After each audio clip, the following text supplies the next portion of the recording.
Olá, boa tarde pessoal, tudo bem com vocês? Bem, eu não sei se você está vendo isso na manhã, ou na tarde, ou na noite, mas o que importa é que você fique bem. Quero ter o prazer de me apresentar, eu me chamo Lucas, sou professor de português e hoje nós vamos trabalhar com esses seguintes objetivos. Vamos ler uma crônica de Mário Prata, vamos compreender algumas características deste gênero, vamos inferir informações implícitas nesse texto, isto é, vamos vasculhar para saber o que é que há nesse texto que seja útil para nós, para a nossa compreensão. Vamos também identificar efeitos de ironia e de humor no texto. Vamos verificar por que é que Mário Prata se utiliza do humor e da ironia para chamar a atenção do seu leitor para a mensagem que ele quer transmitir. E, por último, vamos inferir o sentido de palavras ou expressão. Vamos ver por que as palavras têm determinados significados.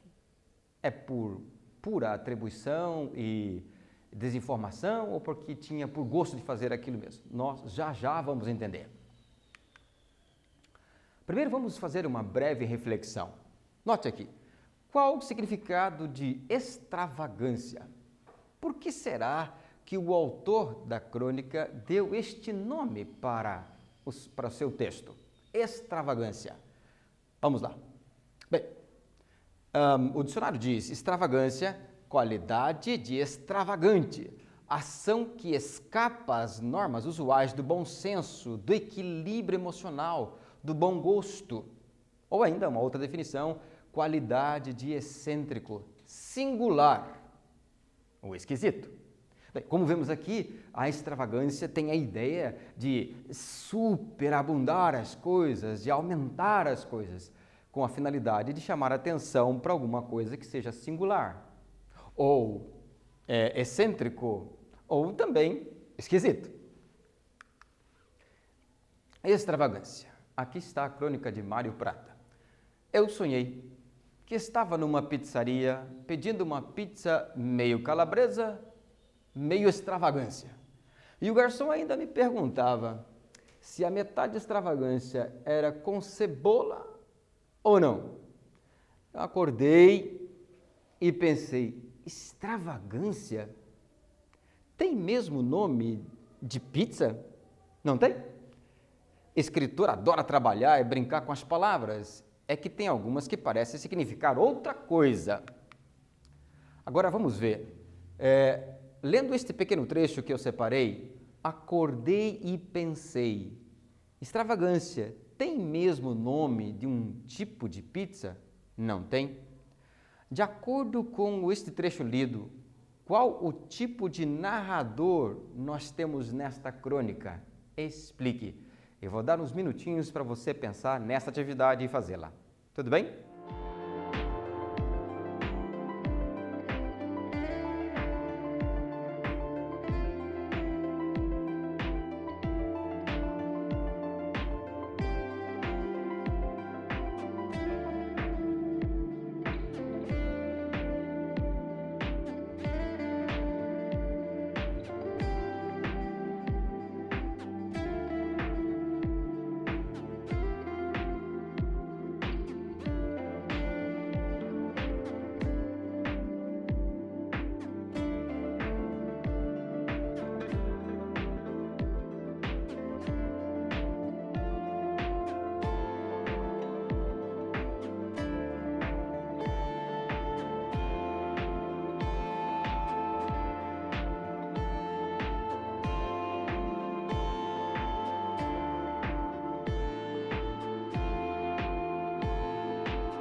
Olá pessoal, já conseguiram? Rapaziada, eu sei que vocês são espertos e vão tirar de letra esse assunto. Vamos lá? Vamos ver a resposta agora?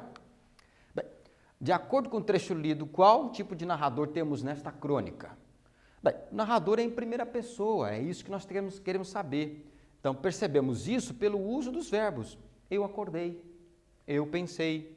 Ele é um narrador personagem, pois ele participa e ele narra os fatos. Em realidade, a gente vai ver depois que é apenas um outro personagem, por assim dizer, não é? Que é o garçom. Mas ele tem uma participação só. O restante é o autor próprio que participa aqui, é o que fala. Vamos continuar a leitura, então? Por exemplo, paralelepípedo.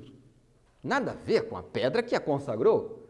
Para mim, paralelepípedo é uma micose que dá entre os dedos dos pés. O senhor tem uma pomada para paralelepípedo? Alpendre. Não tem cara de varanda. Para mim, alpendre é um sujeito que está estudando alguma coisa nova, um aprendiz naquilo. Não liga não, que ele ainda é um completamente alpendre no assunto. Bem, nesta atividade agora, o autor do texto, ele aponta diversas palavras que, segundo ele, parecem significar outra coisa. Eu quero que vocês copiem 2 palavras e diga se você concorda com ele ou não e por quê. Pense bem nas opções que você vai fazer. Voltamos já já.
E aí, galera, já conseguiram fazer? Com certeza sim, porque não é assim tão difícil, não?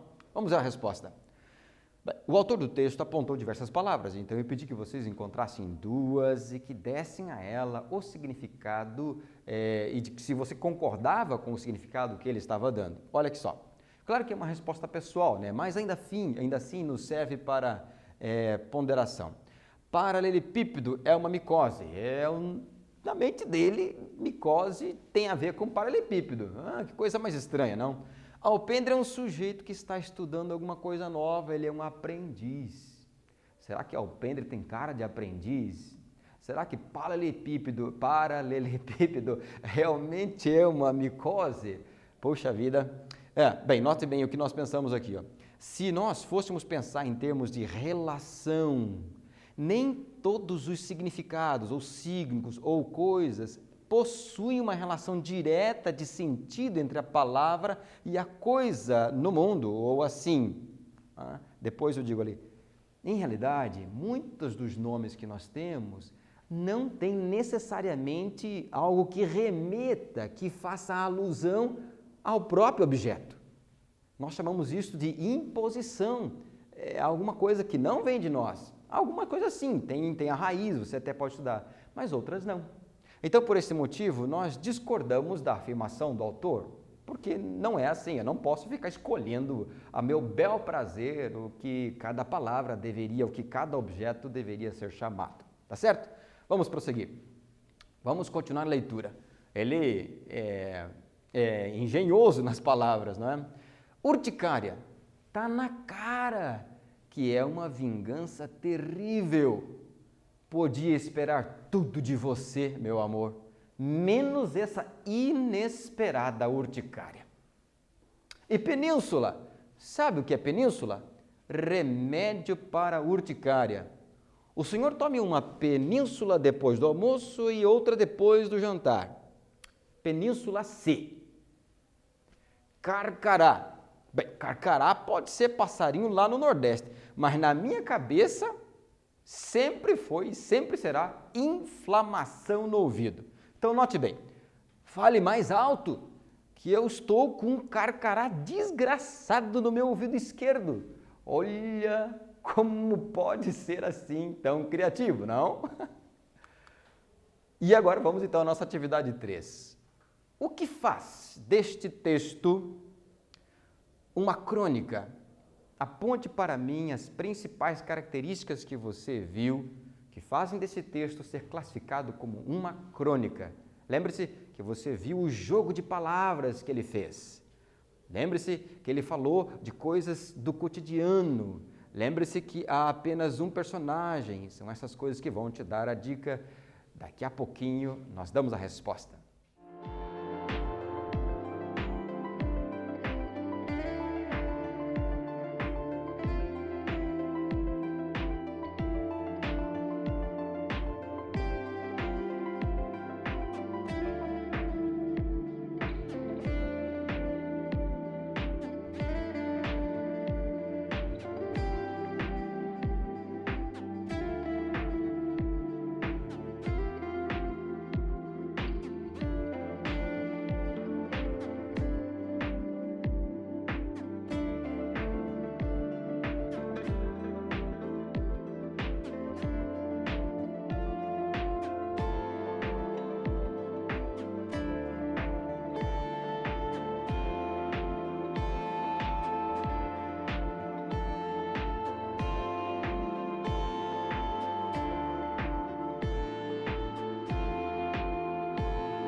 E aí, pessoal, já conseguiram?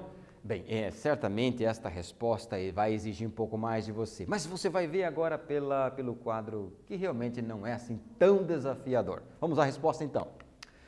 Olha, a forma de usar a linguagem descontraída, mais próxima da informalidade, sabe? Do jeito que você fala com sua família, com seus amigos, é a linguagem coloquial. Veja outra característica, cada parágrafo é cheio de humor, de ironia.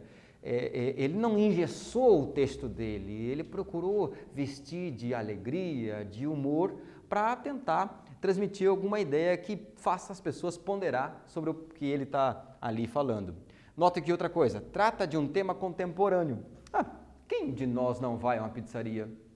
Ele não pede eventualmente uma pizza de 4 queijos, não, isso é de aguçar o estômago. É uma coisa do cotidiano, ele está tratando de uma coisa que acontece rotineiramente, né?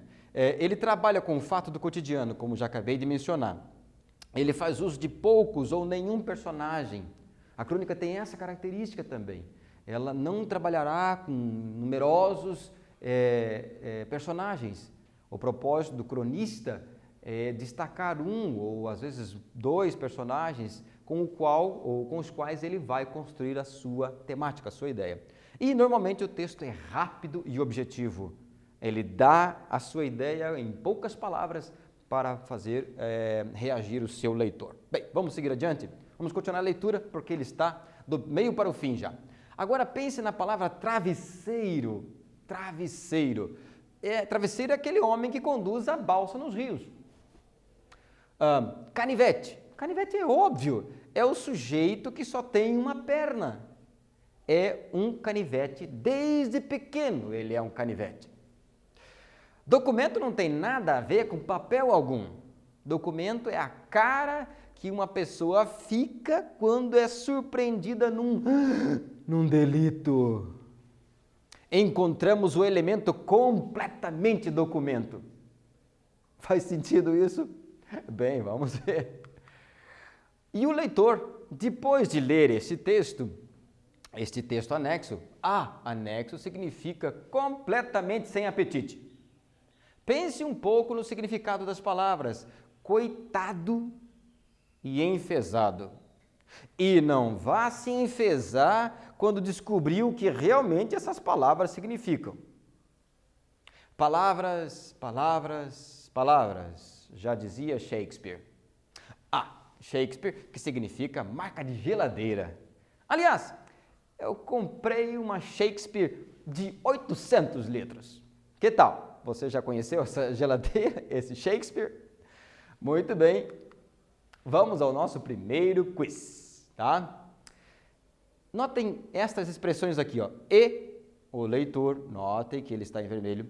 Depois de ter lido este texto anexo, pense, coitado e enfezado. E não vá se enfezar quando descobrir o que realmente significam. 2 vezes a frase começa com uma conjunção.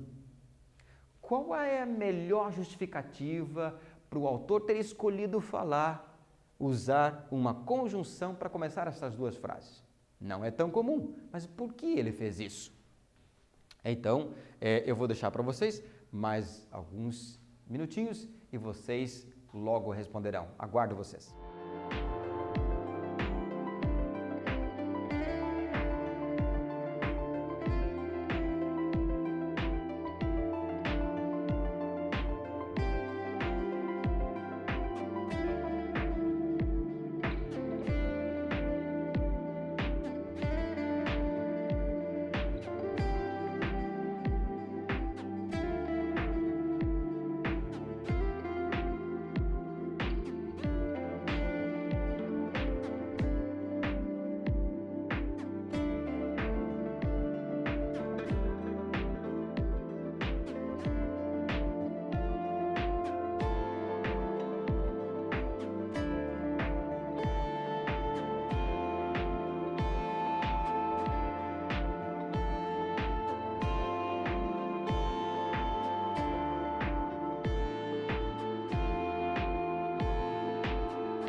Pessoal, beleza? Já conseguimos a resposta. Vamos identificar então as proposições dadas pela questão. Será que teria sido ele o fez para dar uma pausa proposital? Notem, a alternativa ela é pobre, ela diz pouco. Então, sem dúvida, não é meramente para fazer uma pausa que o autor fez isso, tá? Ele está errado esse uso por se tratar de uma conjunção. De fato, não é usual que se comece uma frase usando uma conjunção, mas não é tão incomum assim. Depende qual o propósito do autor, de quem está escrevendo, tá? E letra C, sendo uma crônica ou sendo crônica, o autor tem liberdade no uso de linguagem, criando seu próprio estilo, explorando questões de sintaxe e semântica. A resposta é a letra C. Na crônica, mais do que na maioria dos outros estilos e gêneros, o autor tem liberdade porque ele precisa de, em pouco tempo, engendrar suas palavras, harmonizando-as e fazendo com que os efeitos que ele deseja sejam alcançados na mente do leitor que o está acompanhando. Por isso, então, ele queria explorar as questões de sintaxe e semântica. São as coisas que movem o texto, para dar novos significados, para fazer novas ponderações na mente do leitor. Tá bom? Muito bem. Agora vamos à nossa cereja do bolo. Eu sei que vocês, assim como nós no passado, olhamos para isto e queremos a nossa aprovação. Por isso, hoje vamos ver também uma questão do Enem, de 2018. E também é uma crônica do mesmo autor, Mário Prata, e ele diz assim: eu estava escovando os dentes no banheiro do Sesc, depois do almoço e antes de uma reunião, quando um cara entrou. Confesso que ao ser flagrado ali, naquele momento, meio íntimo, eu fiquei um pouco envergonhado. Meu casulo, contudo, se desfez bem rápido, pois o sujeito parou ao meu lado, tirou da mochila uma nécessaire e começou, ele também, a escovar os dentes. O leve constrangimento se foi e deixou em seu lugar uma pequena felicidade. O cidadão, contudo, não era muito de dividir marquises. Fingiu que não me viu, pregou os olhos no espelho, franziu as sobrancelhas e deu início aos trabalhos com uma fúria de enceradeira. Era só um "Vai, Corinthians!" ao cruzar um cidadão vestindo a camisa alvinegra. Que chuva, hein? Para o vizinho do elevador, ali no elevador. Uma dessas microparcerias que deixam a vida menos desoladora. Fala-se muito mal de papo sobre o tempo, não é? Pois eu acho uma grande conquista da civilização. Você entra no elevador, o senhor do 903 entra no elevador. Se ficarem... Opa, é isso mesmo? Isso. Se ficarem em silêncio, terão de atravessar os infinitos minutos olhando para o teto, para o chão, lendo ininterruptamente Atlas, Atlas, Atlas, Atlas, ou mexendo no celular, sem sinal. Mas basta um dos dois dizer, que calor, hein? E o outro responder, dos infernos. E pronto, uma brisa refresca aquele mormaço.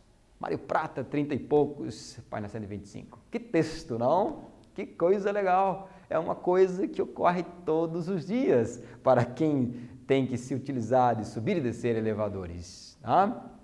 Vamos ver a pergunta. Na crônica, o autor faz referência a uma determinada função da linguagem, ao apresentar exemplos de situações comunicativas comuns ao dia a dia, comuns no dia a dia. Tal função é ilustrada no texto por meio de letra A, exteriorização do autor quando demonstra sua sensação de constrangimento ao ser flagrado em um momento íntimo, mas que logo em seguida dá lugar a uma pequena felicidade. Letra B, microparcerias que deixam a vida menos desoladora, ou seja, pequenos diálogos que têm apenas a função de prolongar o contato, quando não há outro conteúdo a comunicar. Pequenos diálogos que, ao reproduzirem falas comuns do dia a dia, servem como prova de que o texto está voltado para a própria linguagem. Letra D. Comentários como "Vai Corinthians", que buscam mobilizar a adesão do receptor, levando-o a adotar alguma opinião ou comportamento. E letra E. Exemplos de pequenos diálogos que o autor utiliza apenas com a intenção de informar o leitor sobre formas de atravessar os infinitos minutos. Você terá alguns minutinhos para responder. Cuide para que você identifique na crônica onde está o momento em que ele atravessa de um abismo para o outro e o nome que ele dá para aquele momento de enlace momentâneo que poderia ocorrer se o companheiro de banheiro tivesse abrido um sorriso. Tá bom? Vamos ver? Daqui a pouquinho nós nos falamos.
E aí, pessoal, nós estamos com o tempo corrido, não? Mas aqui está, a resposta é a letra B. E eu quero que você dê ênfase na sua atenção para esta palavra aqui. Microparcerias. Que o propósito é fazer, abrir aquela ponte, né? Ligar a ponte entre duas pessoas estranhas que com um pequeno olhar, um sorriso de canto, uma pergunta informal já quebraria aquele gelo e traria um ambiente melhor. Tá bom? Muito bem, nesta aula nós vimos Nós lemos uma crônica de Mário Prata, na verdade 2 crônicas, né? Compreendemos um pouco mais sobre este gênero, revisando suas características. Nós trabalhamos questões de leitura e interpretação, envolvendo habilidade de inferência e produção de sentido com as palavras e as expressões. E nós discutimos uma questão de Enem sobre crônica. E foi um prazer ter estado com vocês, no meu caso, pela primeira vez. Um grande abraço, Deus abençoe vocês. Tchau, tchau.